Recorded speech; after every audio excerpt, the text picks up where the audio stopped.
Hi, it's Maria from Still Dreaming Homestead. Glad to be back with you tonight. I'm starting a new book today for some of the kids. I'll read at least a few of these stories. This is from Guide's Greatest Friendship Stories. Here's the picture. So the story I'm going to read today, and they don't have any pictures, so you will have to use your imagination, but I know you have a good imagination, is called Flash. It was a wonderful day when Mr. McDonald gave the young Alsatian puppy to his son. Now that is a type of livestock guard dog who has white hair, is very fluffy. In fact, some of my grandchildren have one up in Alaska. For you, Jim, Dad had said. His parents were guard dogs, so he's got the right background. Just watch him. Mr. McDonald demonstrated the young dog's obedience by giving him a few simple commands. Many a person owes a great deal to the intelligence and devotion of a dog like this, he said. Maybe he could teach me a thing or two, grinned Jim, as he watched the small dog spring to attention. He was amazed that the puppy even seemed to understand when it was safe to cross the road. Jim named him Flash. From that day on, Jim and Flash were inseparable friends. Everywhere the boy went, Flash went too. And that's the way it was 5 years later on Jim's 14th birthday, when Jim and his dad were returning with Flash from a trip to the Scottish sheepdog trails. Flash was riding in the back of the truck, for by this time he had grown so big that he took up too much room inside the cab. It was dark when they set out, but Dad figured that if they drove hard, they could arrive back at the farmstead in good time for an early morning milking. They had been traveling for some hours. Now they were in a part of the country noted for its lonely passes and hairpin bends. So that's a corner that's very sharp. You'll go this way and then whoop, back that way. So you really have to slow down for that. Dad was driving slowly. It doesn't pay to take chances on a road like this, he commented. Jim didn't say anything. He was looking at the long fingers of the headlights as they picked out the road ahead of them. And then it happened. Two glaring headlights of another car swung recklessly around the bend a few yards in front of them on the wrong side of the road. Dad swerved and braked hard, but the road was narrow. The oncoming car hit their truck on its side, delivering a heavy smack. With a sickening lurch, the gray truck skidded off the road and plunged down a short bank. It overturned and came to rest upside down. The sharp impact of the roll made Jim strike his head, and he was knocked unconscious. That means it knocked him out.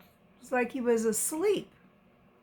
His father was even more unfortunate. As the steering wheel crushed into his chest, it broke some of his ribs. But what a flash! When the truck turned over, Flash had jumped clear, and now he was frantically trying to get inside the cab to his master. For some time he whined at the window until his God-given sense told him what to do. He must get help, and help he meant humans. With a few bounds, he scaled the bank, jumped up fast. He looked left and right, but nothing was in sight. Yet, what was that? Instantly his ears were erect, and he heard the sound of a laboring motor of a car crawling up the steep hill. Could it be that there was the help coming that he needed? "Stop, stop!" he barked loud and clear. But neither the young doctor nor the medical student in the little red sports car seemed to understand. They had just finished a spell of night duty at the local hospital, and the last thing they expected to see on the deserted stretch of road was a dog, especially one acting so strangely.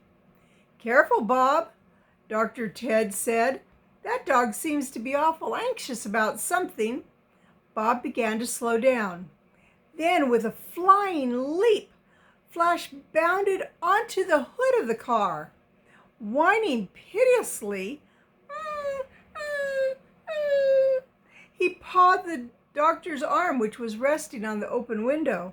At this point, Bob pulled to the side of the road and both men got out.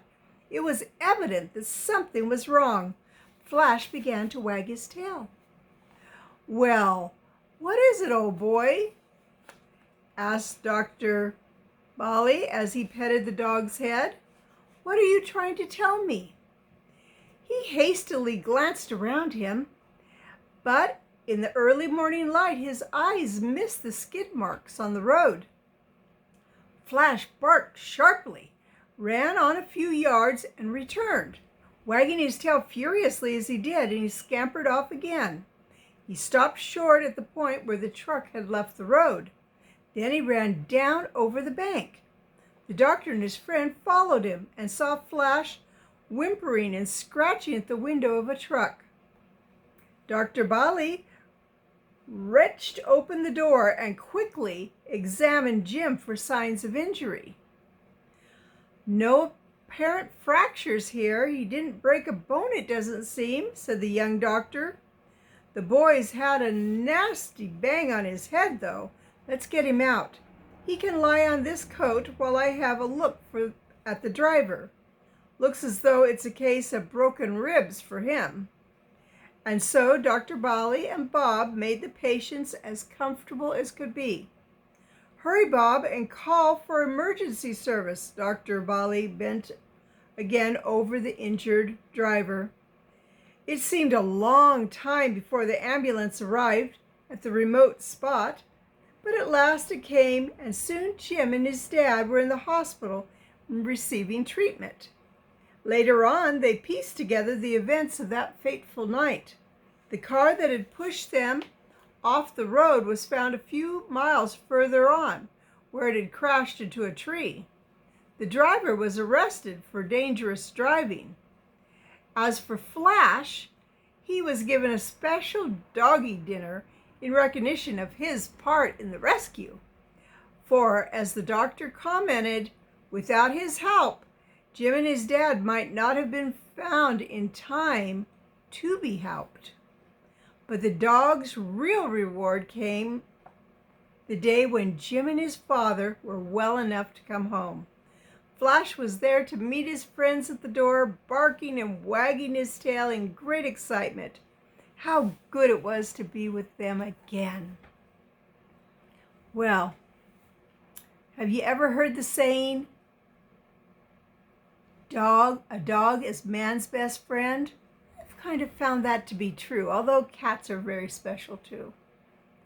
But a dog is loyal in a different way. They want to follow you everywhere. I know mine do. They follow me when I go outside and when I come back in. They follow me into the kitchen and they follow me into my bedroom. They even follow me in the bathroom. They're so funny. Well, I hear that someone is trying to call. I think they're just going to have to wait a little while. It's Maria from Still Dreaming Homestead. I want to pray blessings on you and yours in your house and out of your house, in the day and in the night. And whatever you do, keep dreaming. Good night.